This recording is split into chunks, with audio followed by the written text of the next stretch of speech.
അനധികൃത ഫ്ലെക്സ് ബോർഡുകൾ നീക്കം ചെയ്യാത്തതിൽ സർക്കാരിന് ഹൈക്കോടതിയുടെ വിമർശനം. ഇതുവരെ എത്ര ബോർഡുകൾ നീക്കം ചെയ്തുവെന്ന് സർക്കാരിനോട് കോടതി ചോദിച്ചു. നടപടി സ്വീകരിക്കാൻ ധൈര്യം കാണിക്കണം. രാഷ്ട്രീയ പാർട്ടികൾക്കെതിരെ എടുത്ത നടപടി എന്തെന്നറിയിക്കാനും കോടതിയുടെ നിർദ്ദേശം. കൂടുതൽ വിവരങ്ങളുമായി രേഷ്മ ബാബു ചേർന്നുണ്ട്. രേഷ്മ, എന്തൊക്കെ പ്രധാനപ്പെട്ട കാര്യങ്ങളാണ് ഇപ്പോൾ കോടതി ചൂണ്ടിക്കാട്ടുന്നത്?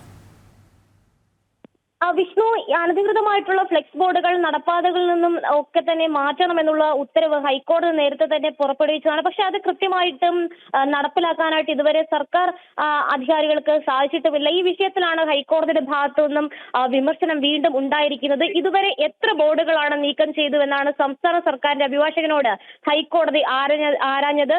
കണക്കുകൾ കൃത്യമായിട്ട് അറിയിക്കാമെന്നുള്ള ഒരു മറുപടിയാണ് സർക്കാർ വ്യക്തമാക്കിയതെങ്കിലും ഈ കൃത്യമായി ഈ നടപടികൾ സ്വീകരിക്കാത്ത ഒരു സാഹചര്യത്തിൽ വലിയ രീതിയിലുള്ള മുന്നറിയിപ്പുകൾ ഹൈക്കോടതി നൽകുകയും ചെയ്തിട്ടുണ്ട്. നടപടി സ്വീകരിക്കാൻ ധൈര്യം വേണമെന്നുള്ള ഒരു കാര്യമാണ് ജസ്റ്റിസ് ദേവൻ രാമചന്ദ്രന്റെ ബെഞ്ച് പറഞ്ഞിട്ടുള്ളത്. എത്ര എഫ്ഐആറുകളാണ് ഈ അനധികൃതമായിട്ട് ബോർഡുകൾ സ്ഥാപിച്ചതിന്റെ അടിസ്ഥാനത്തിൽ രജിസ്റ്റർ ചെയ്തുവെന്നും ഹൈക്കോടതി ചോദിച്ചിട്ടുണ്ട്. രാഷ്ട്രീയ പാർട്ടികൾക്കെതിരെ, അതായത് നടപ്പാതകൾ കയ്യേറിക്കൊണ്ട് രാഷ്ട്രീയ പാർട്ടികൾ കൊടിതോരണങ്ങൾ കെട്ടുന്നുണ്ട്, അതോടൊപ്പം തന്നെ ഫ്ലെക്സ് ബോർഡുകൾ സ്ഥാപിക്കുന്നുണ്ട്.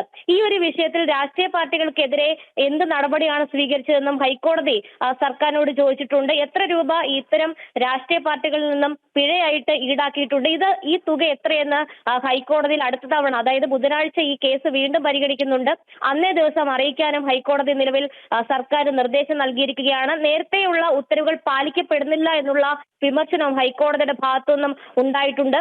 ഈ അനധികൃതമായിട്ടുള്ള ബോർഡുകൾ നീക്കം ചെയ്താൽ തല്ലു കിട്ടുമെന്ന് പലപ്പോഴും തദ്ദേശ സെക്രട്ടറിമാർ കോടതിയോട് പരാതി പറയുന്ന ഒരു സാഹചര്യം വരെയൊക്കെ എത്തിയിട്ടുണ്ട്.